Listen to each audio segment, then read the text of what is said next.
ग्वालियर में शनिवार को जीवाजी विश्वविद्यालय का दीक्षांत समारोह आयोजित हुआ। यह पहला ऐसा मौका रहा जब विश्वविद्यालय के दीक्षांत समारोह में पूरी तरह से हिंदी भाषा का उपयोग किया गया। ऐसे में दीक्षांत समारोह के संचालन कार्य से लेकर अतिथि उद्बोधन सहित सभी संबोधन हिंदी में किए गए। इस दौरान 181 उपाधि और 55 गोल्ड मेडल प्रदान किए गए। जीवाजी विश्वविद्यालय के दीक्षांत समारोह में मुख्य अतिथि के रूप में उच्च शिक्षा मंत्री मोहन यादव शामिल हुए। उनके हाथों सत्र 2020-21 के टॉपर रहे 55 विद्यार्थियों को गोल्ड मेडल, 90 छात्रों को पीएचडी की उपाधि और पीजी के 92 छात्रों को डिग्री प्रदान की गई। वहीं स्वास्थ्य लाभ ले रहे मध्य प्रदेश के राज्यपाल और कुलाधिपति मंगू भाई पटेल ने छात्रों को अपना संदेश वाचन वीडियो के जरिए दिया।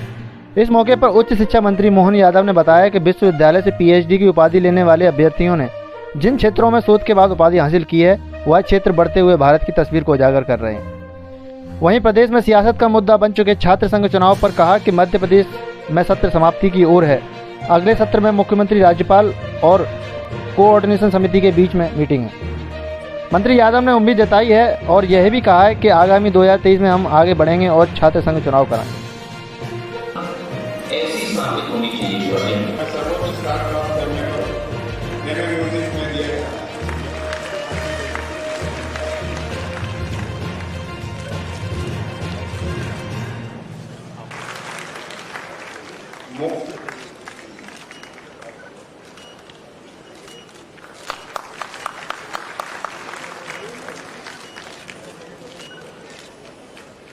मोक्षी गुप्ता दिया जाता है।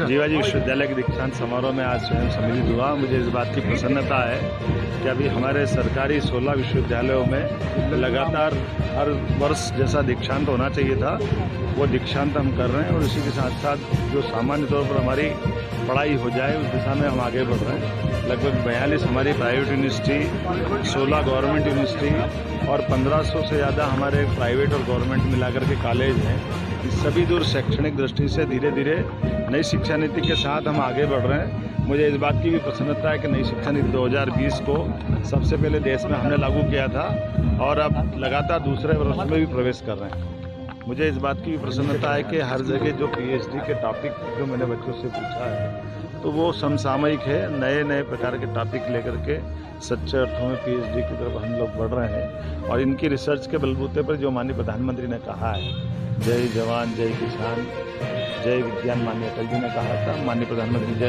अनुसंधान की बात कही है, तो विश्वविद्यालय रिसर्च के केंद्र बने, पीएचडी हो, तो आज उस दिशा में काफ़ी अच्छा मुझे लगा कि जब पीएचडी के बड़ी संख्या में विद्यार्थी हैं।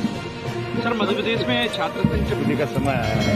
अगले साल हम जरूर शिक्षा के संदर्भ में इस विषय को लेकर के माननीय महामहिम के साथ बात करके माननीय मुख्यमंत्री के माध्यम से छात्र चुनाव कराने की दिशा में आगे बढ़ेंगे।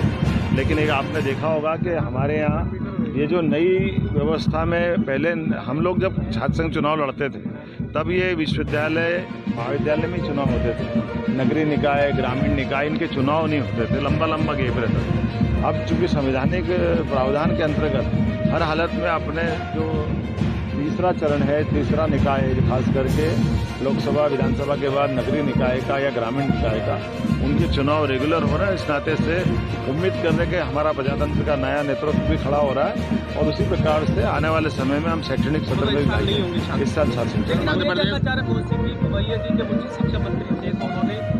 इलेक्शन शुरू किए और ये कहा था कि ये परंपरा जो बीच में रुक गई थी अभी निरंतर चलती रहेगी। फिर आप ही की सरकार ने शुरू किया, आप ही की सरकार ने बंद कर ब्रेक किया, वजह क्या रही?